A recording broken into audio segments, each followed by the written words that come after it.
Graça e paz, meus irmãos, minhas irmãs, sejam muito bem-vindos, sejam muito bem-vindas a mais uma aula no canal Conectados com a EBD, o seu canal de estudos bíblico-teológicos. E hoje, com a ajuda de Deus, nós estaremos estudando a lição de número 4 do nosso terceiro trimestre de 2020, lição que tem como título A construção do templo enfrentou oposição. Mas antes de iniciarmos já o estudo desta lição, eu já quero te pedir, gostou do vídeo? Já deixa o seu like, já faça os seus comentários e, claro, compartilhe esta aula com outras pessoas que você sabe que precisam deste ensinamento, desta lição, desta bênção para as suas vidas. E se você ainda não se inscreveu no canal, inscreva-se e ative o sininho para receber as notificações de tudo que postarmos aqui. Sem mais delongas, sem mais enrolação, vamos para a lição. O texto áureo da nossa lição, Neemias capítulo 4, versículo de número 6. Neemias 4, versículo 6 está escrito: Assim edificamos o muro, e todo o muro se cerrou até sua metade, porque o coração do povo inclinava-se a trabalhar. A verdade prática diz o seguinte: se confiarmos verdadeiramente em Deus, venceremos todas as resistências do maligno. Eu vou repetir mais uma vez a nossa verdade prática, destacando a colocação do comentarista da lição. Ele vai iniciar esta verdade prática utilizando-se de uma conjunção subordinativa adverbial condicional, ou seja, ele inicia a verdade prática condicionando a nossa vitória sobre o inimigo se confiarmos. Tá certo? Ele vai iniciar dizendo: se confiarmos verdadeiramente em Deus, venceremos todas as resistências do maligno.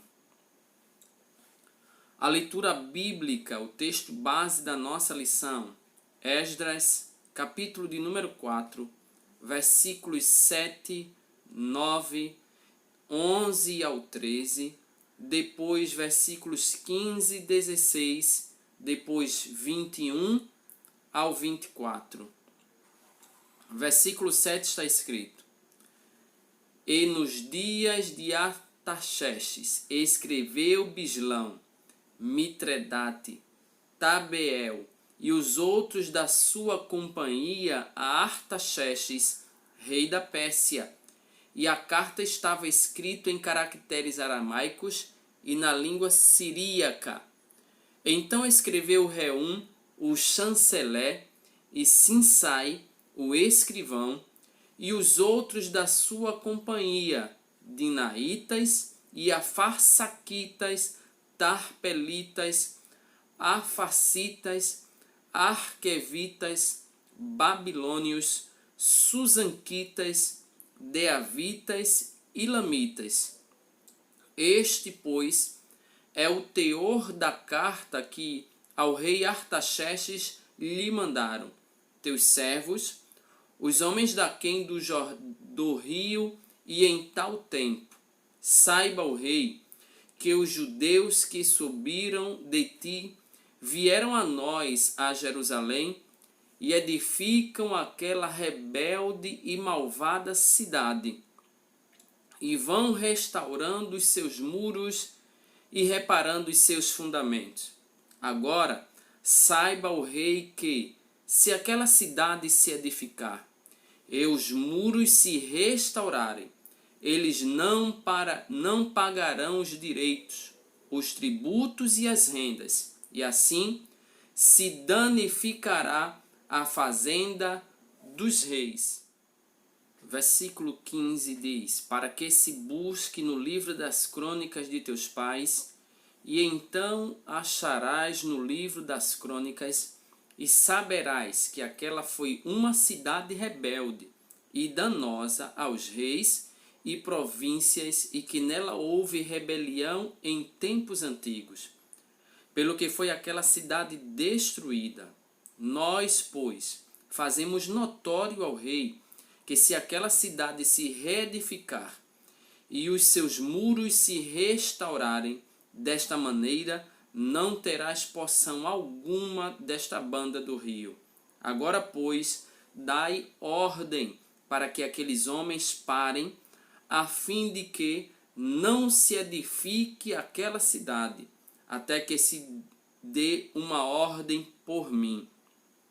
E guardai-vos de cometerdes erro nisso, porque cresceria o dano para prejuízo dos reis.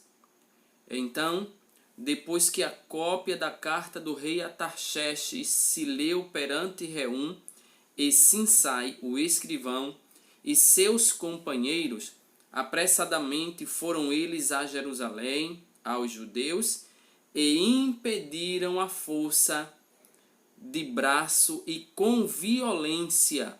Então cessou a obra da casa de Deus que estava em Jerusalém, e cessou até ao ano segundo do reinado de Dario, rei da Pérsia.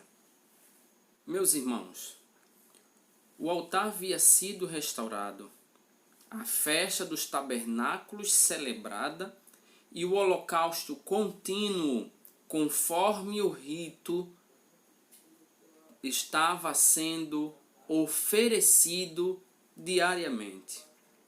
A vida espiritual dos judeus que retornaram do cativeiro, portanto, seguia o que estava prescrito na lei de Moisés. Somente agora eles esperavam o momento de reedificarem o templo. É diante disso, é sobre isso que nós comentaremos nesta lição. Que nesta investida, neste trabalho árduo em que eles vão se dedicar muito na reconstrução, eles vão enfrentar oposição. Não vai ser fácil, mas nós vamos perceber, observar, que isso vai se repetir na vida do povo de Deus ao longo da história.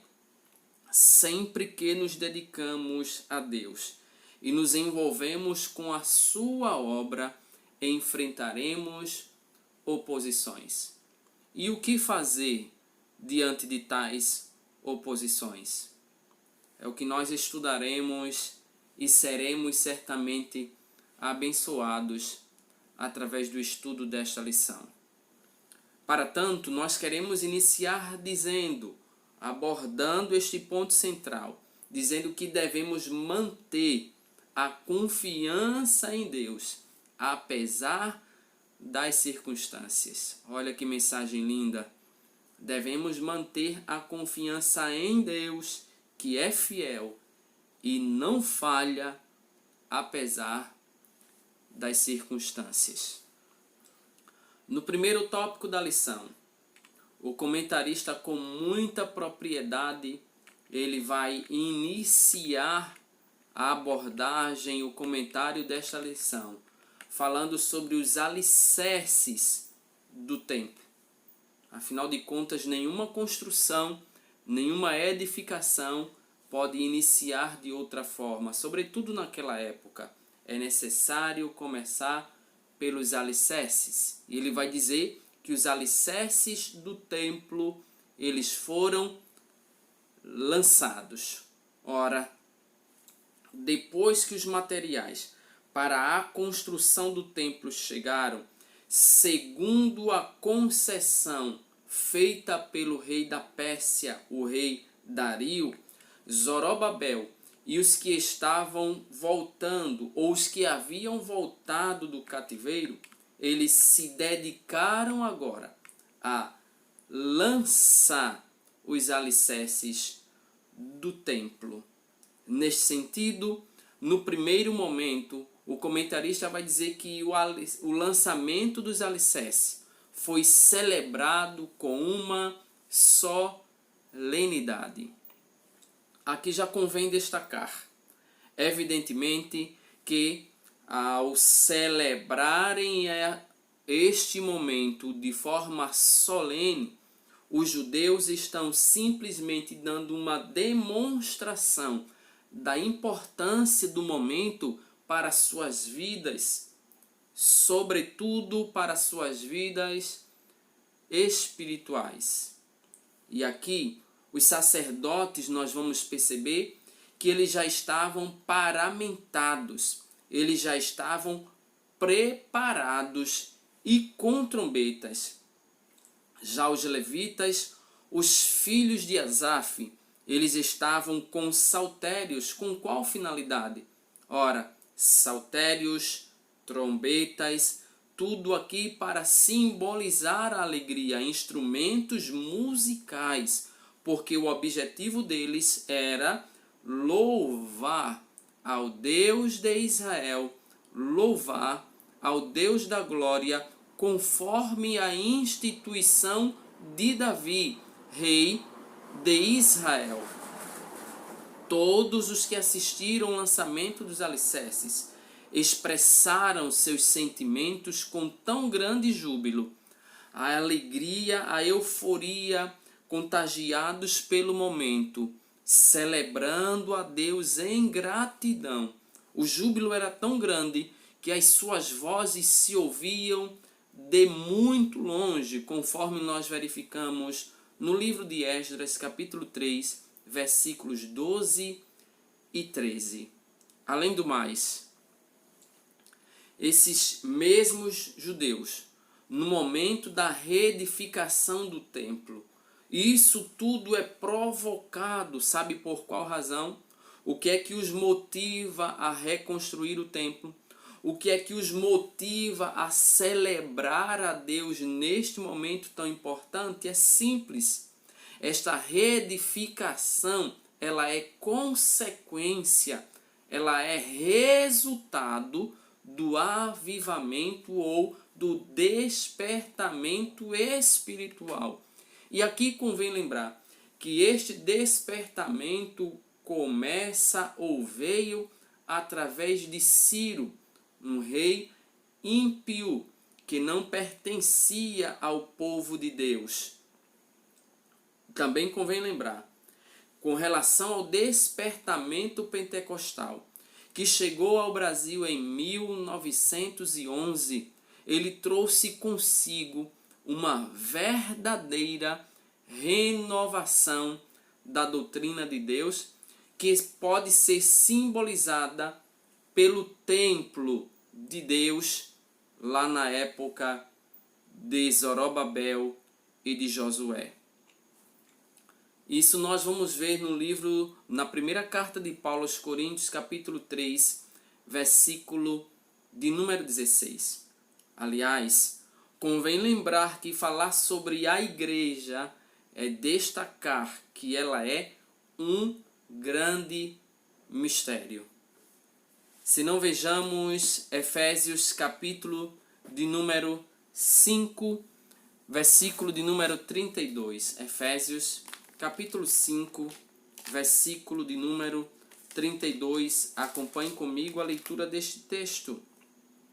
Grande é este mistério, digo, porém, a respeito de Cristo e da igreja. Sendo, portanto, a igreja um mistério, não pode ser compreendida pelos homens. 1 Coríntios capítulo 2, versículo de número 4, o que é que está escrito? Vejamos o que está escrito na palavra de Deus. Primeira carta de Paulo aos Coríntios, capítulo de número 2, versículo de número 14, que nos diz: Ora, O homem natural não compreende as coisas do Espírito de Deus, porque lhe parecem loucura, e não pode entendê-las, porque elas se discernem espiritualmente. É o caso também da igreja, esta reedificação, este templo. Na sequência, nós ainda vamos observar que nesta reedificação do templo há uma simbologia para nós. Nós vamos perceber de forma muito clara que no Novo Testamento o Espírito Santo de Deus ele está trabalhando na vida da igreja do Senhor. De que maneira ele vai trabalhar? Em primeiro lugar, o Espírito Santo ele quer salientar que Jesus, ou que em Jesus, ele, o próprio Filho de Deus, quer edificar a sua igreja. Mateus capítulo 16, versículo 18. E isto ele vai fazer conforme está escrito na palavra de Deus. Um outro detalhe é que o Espírito Santo quer gerar um sentimento de reverência na igreja do Senhor, a morada do Deus Altíssimo. Em terceiro lugar, o Espírito Santo ele quer usar a igreja, porque ela é o instrumento da ação de Deus aqui na terra. Em que sentido? É simples, Deus tem um trabalho para cada servo seu na grande obra de evangelização do mundo. É o Espírito Santo quem nos capacita, quem nos habilita, quem nos enche para executarmos a pregação do Evangelho, para ganharmos vidas para o reino de Deus. E aqui nós sintetizamos este tópico dizendo que os alicerces do templo são erguidos e o povo celebra o lançamento com uma reunião solene. No segundo tópico da lição, nós vamos falar sobre os samaritanos que se opõem à construção do templo. Como eu falei lá na introdução, à medida que nós mergulhamos na vontade de Deus, à medida que nós nos dedicamos à obra de Deus, nós enfrentaremos oposição. Isso também aconteceu com os filhos de Israel. Enquanto eles estavam reconstruindo o templo, os samaritanos despertaram-se invejosamente e se opuseram a esta construção. Logo, nós precisamos fazer algumas ressalvas, algumas observações. Quem são estes samaritanos? Bem, os samaritanos, eles eram moradores da terra. Os samaritanos, eles eram habitantes daquela região.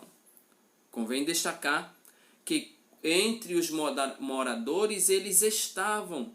E quando Nabucodonosor levou o reino de Judá cativo para a Babilônia, os samaritanos se apropriaram de suas terras, passaram a morar na terra dos judeus.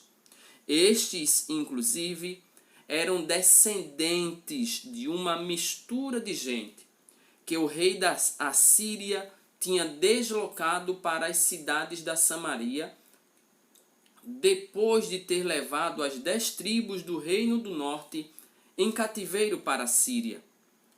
Inclusive, eles eram pagãos que haviam sido ensinados acerca do Deus de Israel, mas mesmo sendo ensinados acerca do Deus de Israel, não se converteram completamente. Pelo contrário, eles continuavam servindo a seus deuses e temendo ao Senhor. Eram pessoas que tinham um princípio voltado para adorar a Deus, mas estavam mergulhados na idolatria, no pecado, na imoralidade. Um outro detalhe é que estes mesmos samaritanos que estão infiltrados, morando entre os filhos de Israel, eles tentam frustrar a construção do templo.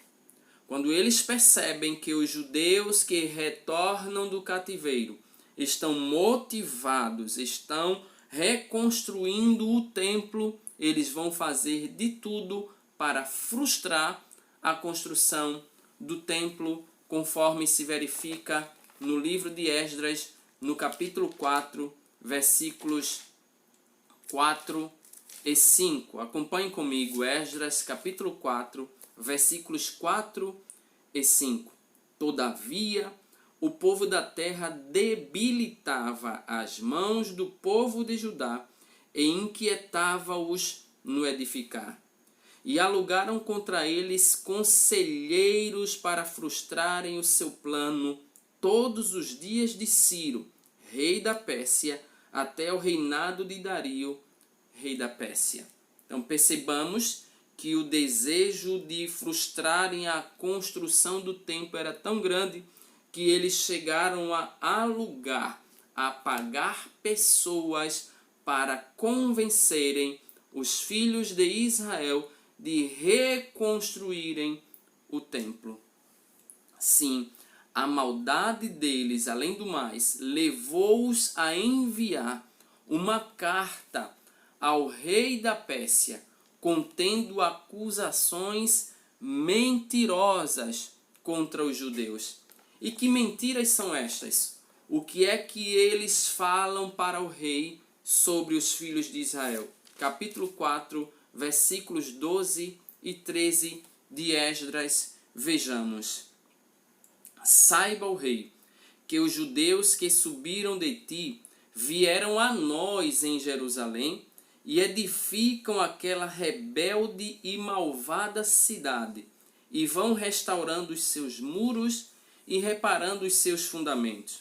Agora saiba o rei, que se aquela cidade se reedificar, e os muros se restaurarem, eles não pagarão os direitos, os tributos e as rendas, e assim se danificará a fazenda dos reis.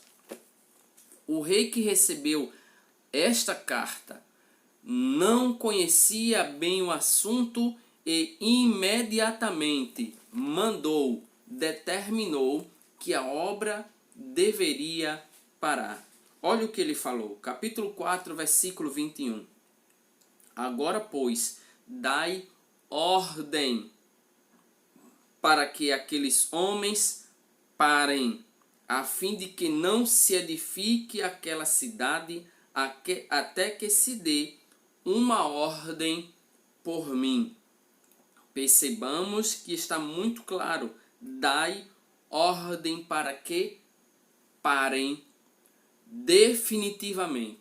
A ordem do rei era para que a reconstrução do templo fosse paralisada imediatamente. É a investida do mal para frustrar os planos de Deus, para paralisar a construção do templo.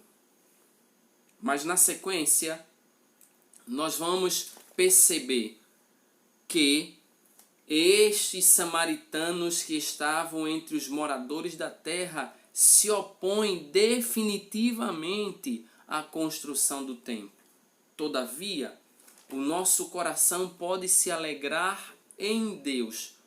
Por qual razão? Porque Ele tem o controle de todas as coisas.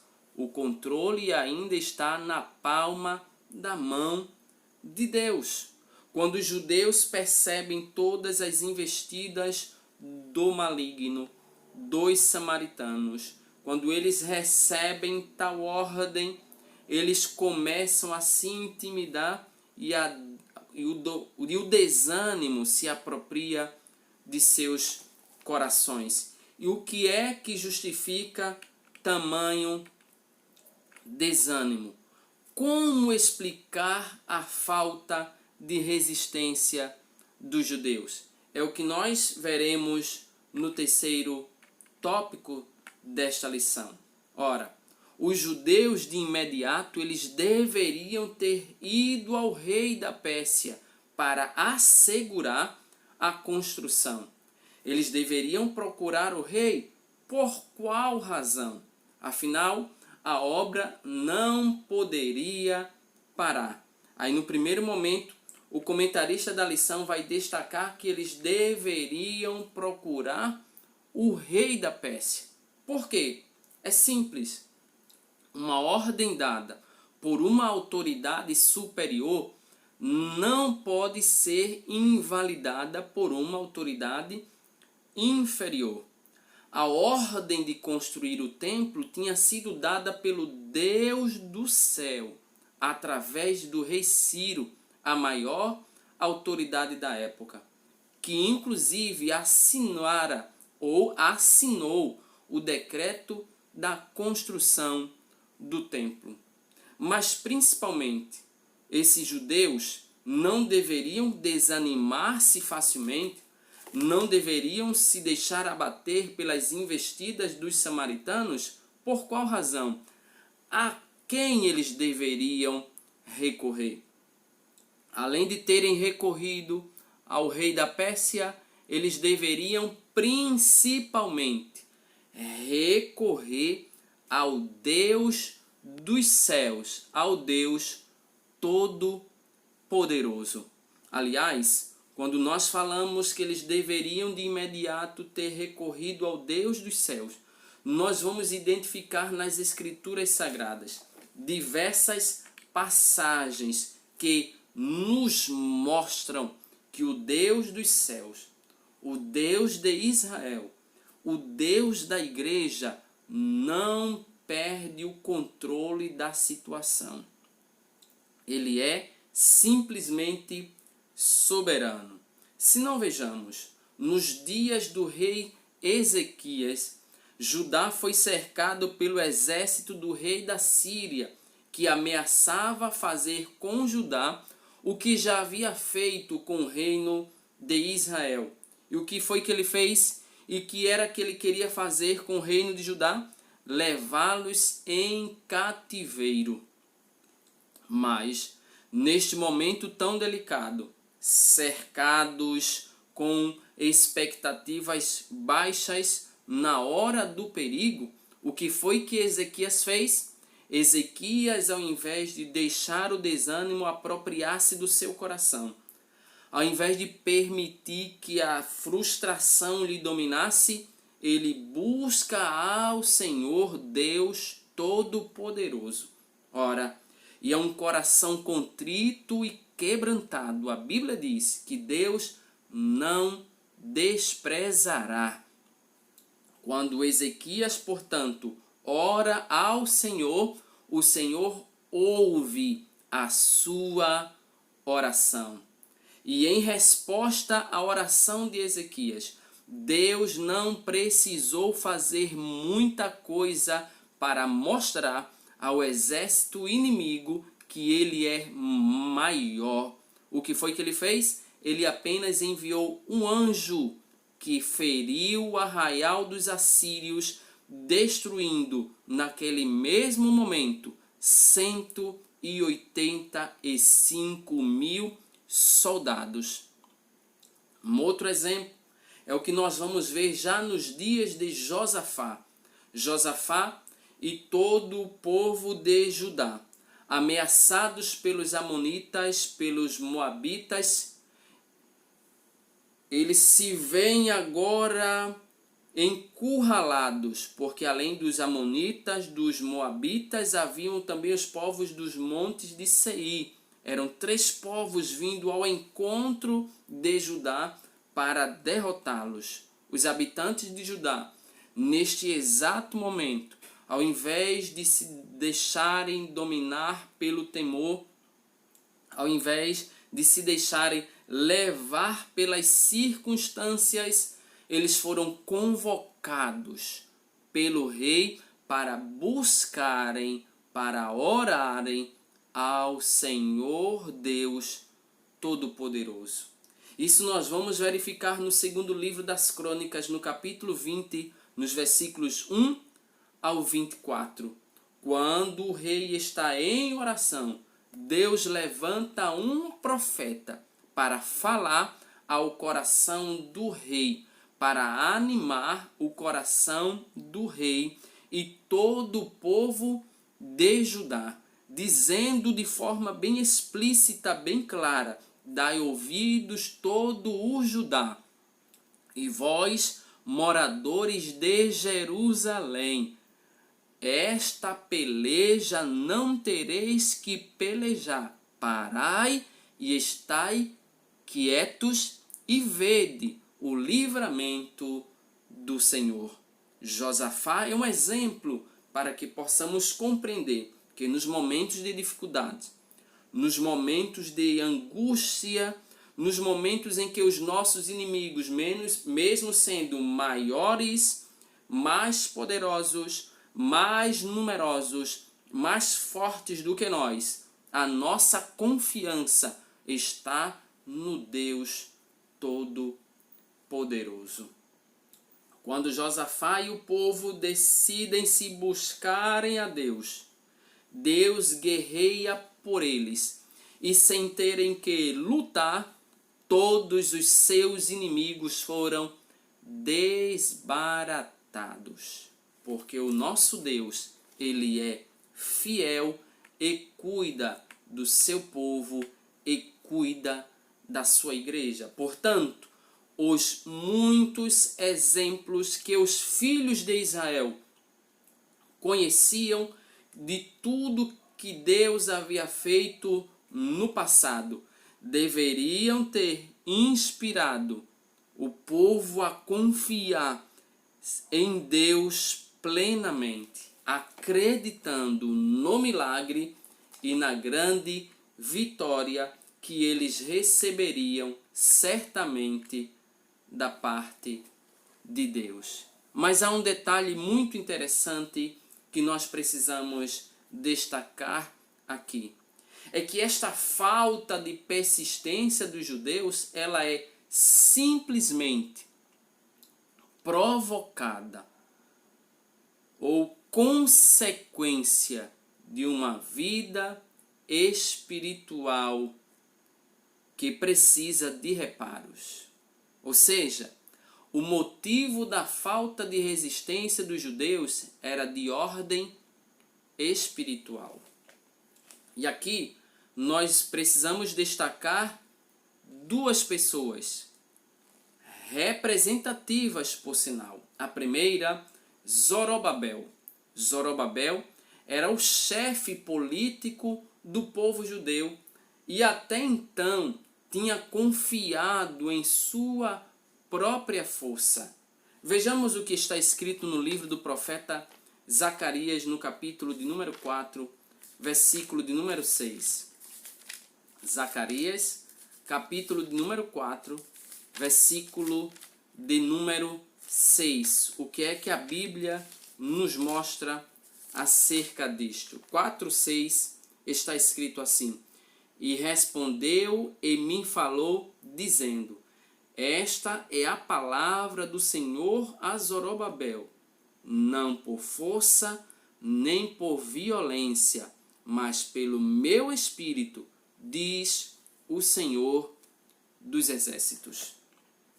Quando as forças de Zorobabel se esgotaram, ele não teve mais condições de resistir, sentindo-se, portanto, inteiramente desarmado diante do inimigo. Mas além de Zorobabel, nós também temos a posição de Josué.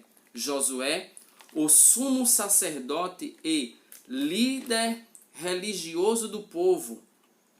O que era que acontecia com este homem, com este líder que deveria ser inspiração, que deveria ser padrão, que deveria liderar o povo? O que é que vai acontecer? Ele estava com as suas vestes maculadas, manchadas. se não vejamos o que está escrito no livro do profeta Zacarias, capítulo 3, versículo de número 3.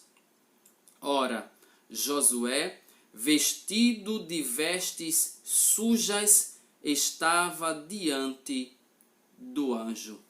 Este fato tirou dele toda a autoridade espiritual. Diante do problema causado pelos inimigos, ele não tinha fé suficiente para buscar a ajuda de Deus, do Todo-Poderoso, uma vez que o mistério da fé é guardado em pura consciência.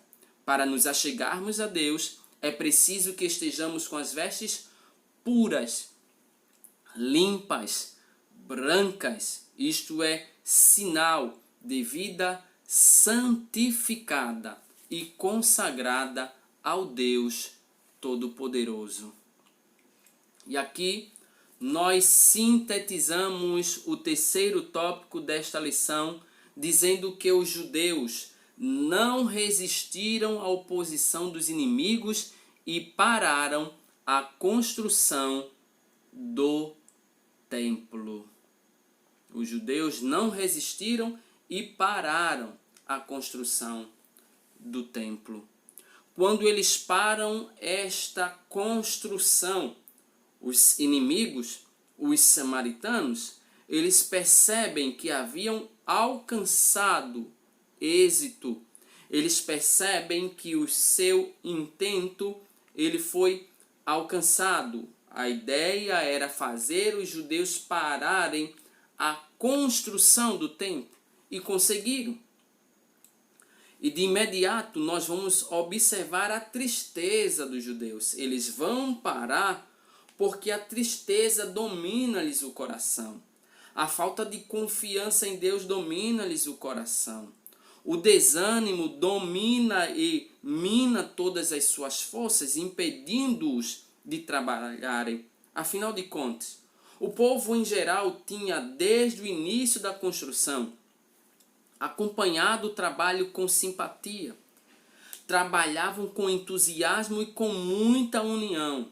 Mas agora, o povo também tinha ouvido falar de que Deus, o Deus dos céus, estava do seu lado, ajudando-os, mas de repente, todas as expectativas positivas são quebradas. Todos os seus sonhos são frustrados. A decepção domina-lhes e o desânimo muito mais. E agora? O que fazer?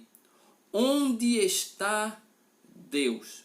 Porque nós temos um grande problema. Nós achamos que Deus só está conosco quando tudo está bem. E por mais que a gente fale sobre isso, nós vivenciamos esta verdade. O povo está nesta situação. E eu estou falando de pessoas que ao longo da história viveram grandes experiências ao lado de Deus. Viram grandes maravilhas realizadas pelo Deus Todo-Poderoso. Ouviram falar das grandes maravilhas realizadas pelo Deus Todo-Poderoso. Mas agora eles estão tristes. E a tristeza impede-lhes de avançarem, de trabalharem, de cultuarem. A reconstrução para definitivamente. O que fazer nesta hora? É justamente agora que há uma coisa muito lógica e interessante.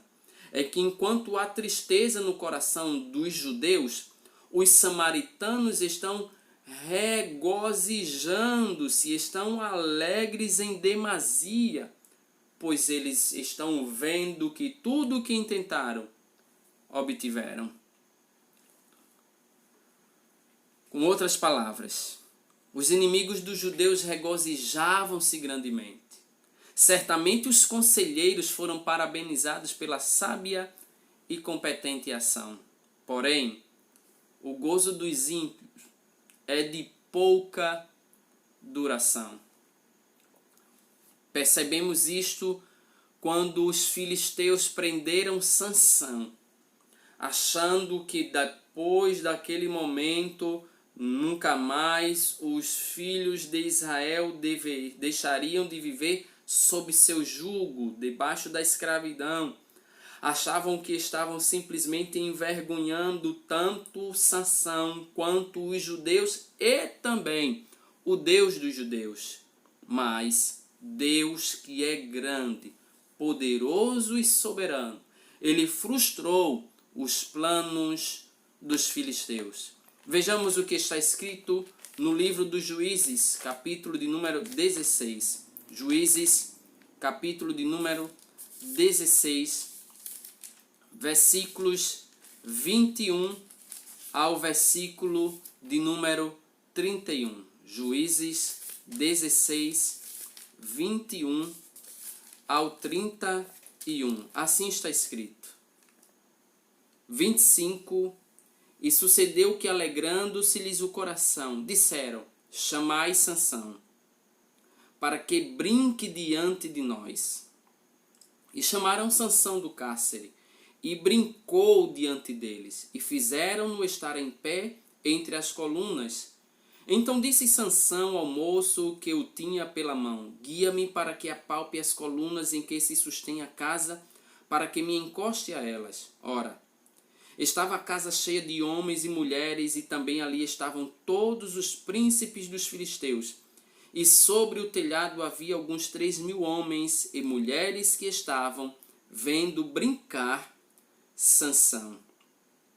Para encurtarmos a história, versículos 30 e 31. E disse Sansão: morra eu com os filisteus. E inclinou-se com força, e a casa caiu sobre os príncipes e sobre todo o povo que nela havia. E foram mais os mortos que matou na sua morte dos que os que matara na sua vida. Então seus irmãos desceram, e toda a casa de seu pai, e tomaram-no, e subiram com ele, e o sepultaram-no entre Zorá e Estaol. Um outro exemplo nós vamos observar quando os sacerdotes da época de Jesus subornaram, pagaram Judas para trair Jesus, e quando eles pagam, eles acreditavam que Jesus sairia da história, que este falso para eles pregador, esse Messias, esse que vinha pregando em nome do Senhor, sumiria da história. Mas da mesma forma seus planos foram frustrados e a sua alegria durou apenas 3 dias. Jesus morreu, mas ao terceiro dia ele ressuscitou, frustrando os planos do diabo e a alegria dos sacerdotes. Na sequência, nós vamos observar, vamos pensar sobre o desânimo dos judeus. Os judeus que tinham voltado do cativeiro para construir o templo sentiram-se, sim, muito humilhados e tristes. Mas passado algum tempo, além de tudo, acomodaram-se com a situação e não lutaram pela continuação da construção do templo. Ou seja, deixaram-se dominar pelo desânimo. Aliás, desânimo que ao longo da história tem sido uma arma poderosa na mão do nosso adversário para nos impedir de marchar, para nos fazer parar. Mas nós somos obra de Deus, nós somos igreja de Deus, nós somos povo santo do Senhor e não devemos deixar o desânimo nos dominar. O desânimo domina-lhes o coração e eles vão se conformar pensando ou usando como desculpa que talvez ainda não era o tempo de Deus. Não era a vontade de Deus de que o templo fosse reconstruído naquela época. Outros aproveitaram a interrupção da obra para se dedicarem às suas próprias casas abandonaram a casa de Deus e se dedicaram apenas às suas casas. Alguns chegaram a faltar com as suas obrigações espirituais, deixando até mesmo de contribuir para a casa de Deus. Mas em meio a tudo isso, certamente, judeus sinceros, mesmo estando tristes, buscavam a Deus em oração, pedindo solução para a dificuldade, de modo que o templo pudesse continuar a ser construído. E assim, nós sintetizamos este tópico dizendo que a oposição dos inimigos fez com que os judeus abandonassem a construção do templo. E nós concluímos esta lição dizendo que a reconstrução do templo era tão importante para os judeus que lançaram os alicerces com muito júbilo e gratidão a Deus. E embora os samaritanos tentassem de todas as formas fazê-los parar a reconstrução, os judeus não desfaleceram, pois foram despertados pelo Senhor e estavam vivendo um profundo avivamento. Que Deus te abençoe e continue te abençoando a você, sua família, em nome de Jesus. A paz do Senhor e até a próxima aula.